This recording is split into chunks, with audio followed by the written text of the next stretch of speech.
So we're going to talk about cold plunge. A lot of people have been asking me about this just because it's the thing that's popular, and everybody wants to know, all the fun things. Um, it's great. Research on it's fantastic. You've got to use it right, just like everything else. The big issue that we get into is, and this is always what I ask people, like, what are your goals? Um, if your goals for cold plunge are to help you, increase metabolic function, metabolic health, maybe lose some extra fat, fantastic. The cool thing about cold plunge is that it will turn white fat. It can turn white fat into beige fat. So if you're familiar with how fat function works metabolically, we've got white fat, you've got brown fat, which is the real difference between white fat and brown fat is the amount of mitochondrial density that's inside the fat cell.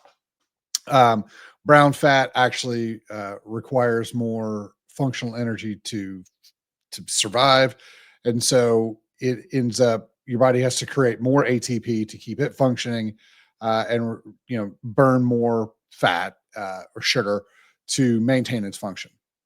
So, from a metabolic standpoint, it's a great thing to do. So yeah, absolutely, knock it out.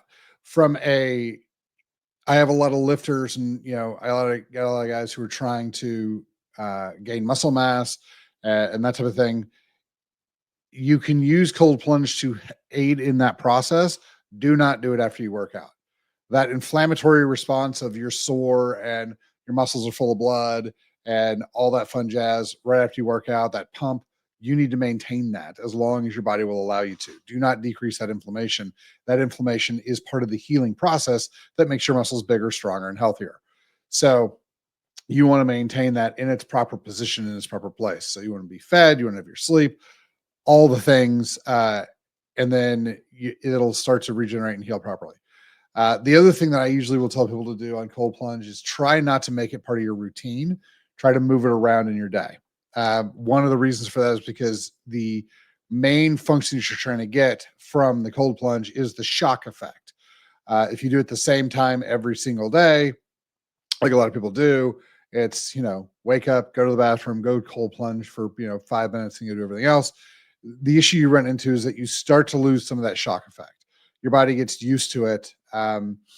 Just kind of like look at it from this way. Your body creates systems and rhythms and patterns and programs all the time. The easiest way to explain this is if you wake up at the same time every single day to an alarm at say 6 a.m., your body will start naturally waking you up at 5:55, 5:57, 5:53. So like right before your alarm goes off, your body's like, oh, this is when we wake up. So it wakes you up. This is one of the premise functional sets behind setting your sleep schedule. So, you know, your body gets used to these type of things. So if it starts to be like, oh, now we're going to go get really cold, like this is, this is how we do it. We just went to the bathroom. And so there's a, 2-minute walk out to the cold plunge. We're going to get really cold and then we move on. So I would try to move that around in your day. I just wouldn't do it after you work out. Now, if you work out at say 2 p.m. and you cold plunge at 7 p.m., you're fine. The issue we run into is that you don't want to go from the gym to the cold plunge. Give yourself an hour or two separation just to kind of let that inflammatory process kind of work itself through. So that's the big thing on cold plunge, that everything, like I said, everything that can strong enough to help is strong enough to hurt. It's not really going to hurt you in this case, but it's going to delay the gains you're trying to get from working out in the gym. Now, if you work out, so let's say you work out at noon, and then you're sore for 2 or 3 hours, and you jump in the cold plunge, and now you're no longer sore. You can go do some stuff. Fantastic, that's great. The thing or you're going to do it like in the morning and then work out at noon. Again, you're fine. That's great. Just give yourself a little bit of time between working out and doing the cold plunge. If you wanted to do something right after you worked out, sauna would be great. Increasing blood flow throughout the body is a fantastic thing to do. That will help quite a bit. It's not going to decrease your gains as much as the cold plunge will, because the cold plunge stops inflammation and blood flow and that type of thing, when you want to increase blood flow and increase nutrient delivery and waste exportation from the muscle tissue. One of the big things, and we can touch on this later, one of the big things that people get wrong about lactic acid is that it's a waste product that has to be moved out of the body.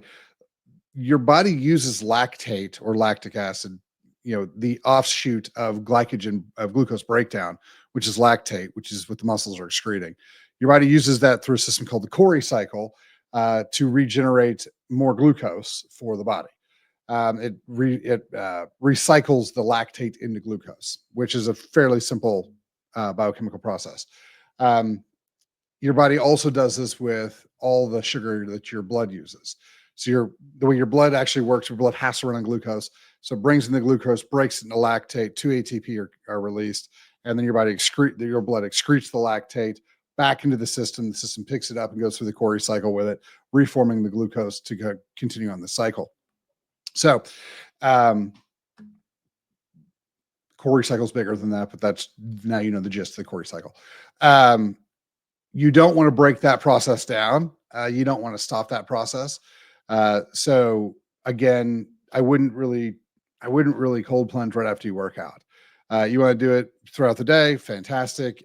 You want to do it, hey, I'm either going to do it as soon as I wake up, or I'm going to do it, 20, 30 minutes before I work out, fantastic. Like, knock yourself out. You can do it, a little bit beforehand, because you're immediately going to start pushing, blood back through those muscles. So, I would just make sure that you warm up after you freeze off. But no, that's cold plunge is great. I don't do a whole lot of cold plunge because I hate being cold. I might do it later, but it's not something I do, which is why I don't talk about it a whole lot. But people have been asking me about it, and so that's the big thing on it. It is great. It does, as far as leaning out, you're not going to be like, oh, I started cold plunging and I lost 5 pounds last week. But over time, like I said, it will help transition that white fat to beige fat, which is a healthier functional fat from a metabolic standpoint. If you're not familiar with beige fat, look it up. It's interesting. It's like I said, it's a big part of metabolic biochemistry, but it's not something that a lot of people have heard about. So it's not, it's not forefront in people's minds when they start thinking about the benefits of cold plunging or, so keep that in mind. It does help in that manner, but yeah. So if you guys have any other questions, hit us up, questions@chalmerswellness.com, or you can drop them in the comments. Thanks for your time. Have a great day.